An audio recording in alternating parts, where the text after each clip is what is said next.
जी, हरे कृष्ण, सबका स्वागत है सत्र में।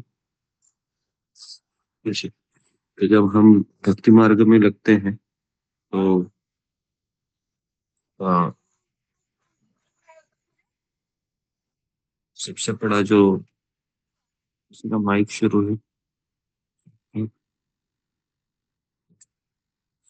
तो हम जब भक्ति मार्ग में लगते हैं तो सबसे बड़ा जो हमारे ऊपर माया का प्रभाव है, वह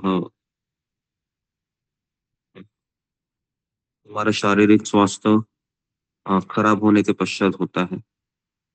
अ, माया हमारे ज़िंदगी में कई रूपों में आती है। अ, और सबसे उसका कड़ा प्रहार जब हम शारीरिक रूप से बीमार हो जाते हैं, तो उस समय भक्ति करना बहुत मुश्किल हो जाता है और उस समय हमें अ, भगवान के नाम का जप करना बहुत कठिन हो जाता है और इसका सबसे बड़ा परिणाम हमारे जपा पर होता है।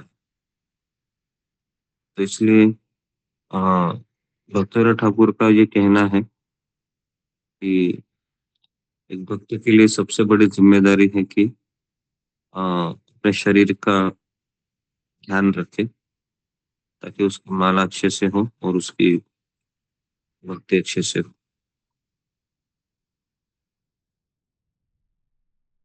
हमारे लिए सुबह उठ के माला करना ये बहुत बड़ी तपस्या है,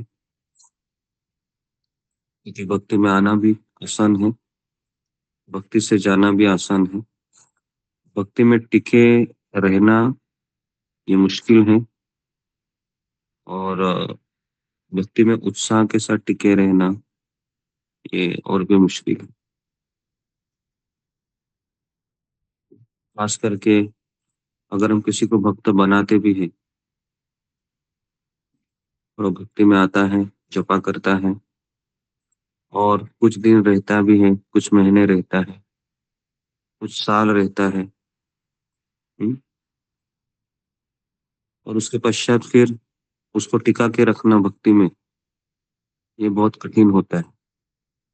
कई लोग भक्तों को प्रचार करते हैं, उसको माला भी हाथ में दिला देते हैं, लेकिन कुछ दिनों के पश्चात, कुछ महीने, कुछ सालों के पश्चात उसको रोज़ उत्साह देना, उसको रोज़ प्रेरणा देना और उसको मोटिवेशन देना, ये बहुत कठिन कार्य होता है, किसी भी भक्त के लिए, प्रचारक के लिए,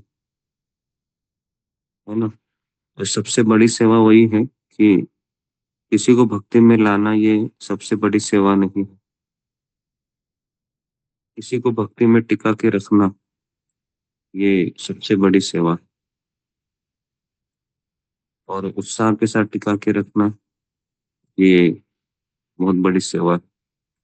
तो उसके लिए बड़ी ज़िम्मेदारी लेनी होती है और ये सारे लोग नहीं कर पाते हैं और मैक्सिमम लोग केवल उनको भक्त बनाकर छोड़ देते हैं और फिर उसको ही अपनी गाड़ी आगे बढ़ानी पड़ती है। हमारे लिए ये बात बहुत अच्छी है कि हमारा सेशन चलता है, जपा का session, Bhagavat session, Gita session. हुँ। तो ये चलते रहना चाहिए।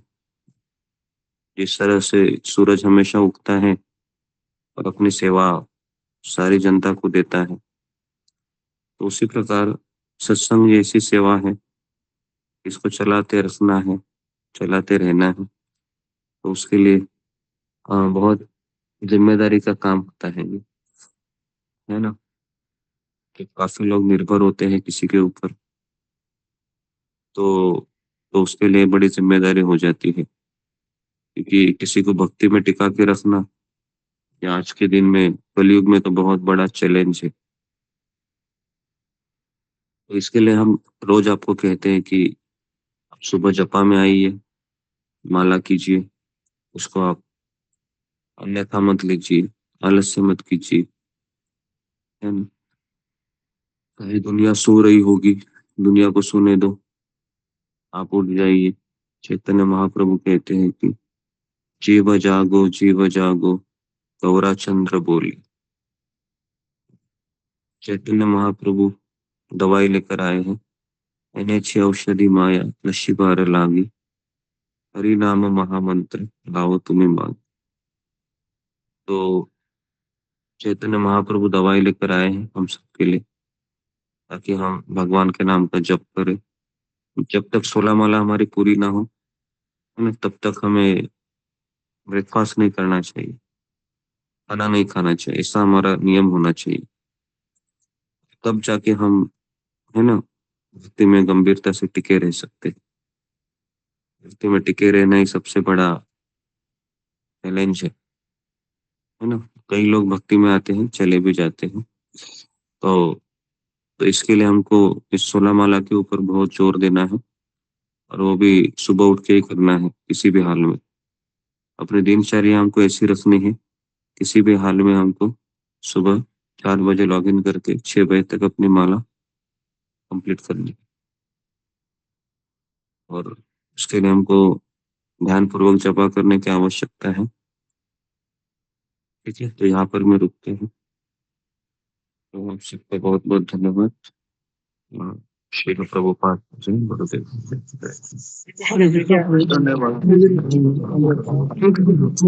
हरे कृष्ण गुरु से भक्तों को